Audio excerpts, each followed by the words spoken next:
আসসালামু আলাইকুম সুপ্রিয় দর্শক। আজ আমরা আলোচনা করব ই পাসপোর্ট কিভাবে সংশোধন করা যায়।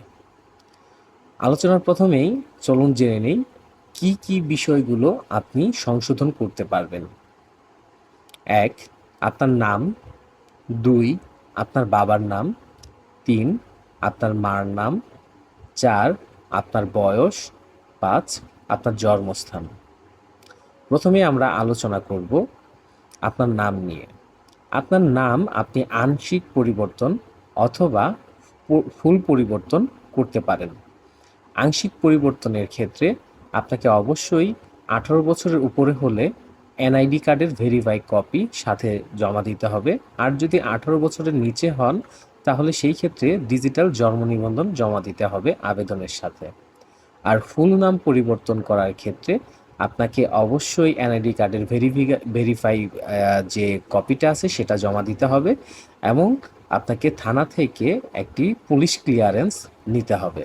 সেটি আবেদনের সাথে আপনি যদি গেঁথে দেন তাহলে এই প্রবলেমটা খুব তাড়াতাড়ি সলভ হয়ে যাবে।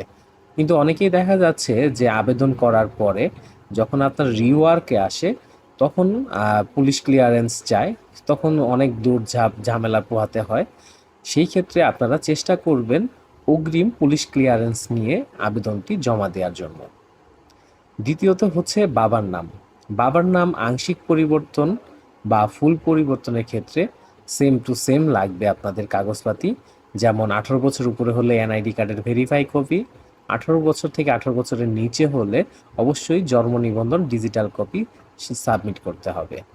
মার নামের ক্ষেত্রে সেম টু সেম একই কাগজ লাগবে। এখন আসা যাক মূল সমস্যা, আমাদের বাংলাদেশের যে পাসপোর্টের ক্ষেত্রে মূল সমস্যা হচ্ছে বয়সের ক্ষেত্রে। সেটা অনেকাংশে দেখা যায় যে জন্ম নিবন্ধন দিয়ে অনেকেই পাসপোর্ট করেছেন, কিন্তু আইডি কার্ড করার সময় আপনারা সেই জন্ম নিবন্ধন বা পাসপোর্টের সাথে মিলিয়ে করেননি। সেই ক্ষেত্রে আপনাদের জন্য ২০২৪-এর একটা সুযোগ এসেছে। আপনার ১০ বছর ১৫ বছর যে কোনো বয়স আপনারা এনআইডি কার্ডের সাথে মিল করে সংশোধন করতে পারেন। সেক্ষেত্রে আপনাকে অবশ্যই এনআইডি কার্ডের ভেরিফাই কপি সাথে সাবমিট করতে হবে।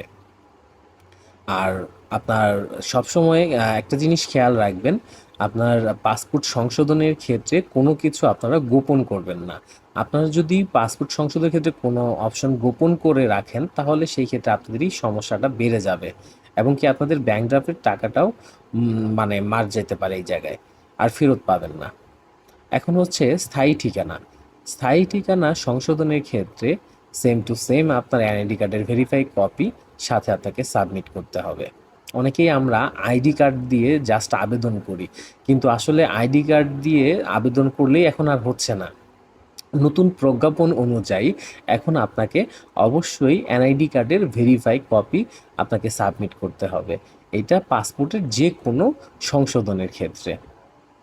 আপনাদের যদি আরও কিছু পাসপোর্ট সংক্রান্ত কোনো বিষয় জানার থাকে অবশ্যই আমাদের ভিডিওতে কমেন্ট করবেন। আমরা চেষ্টা করব আপনাদেরকে সঠিক পরামর্শ গাইডলাইন দিতে।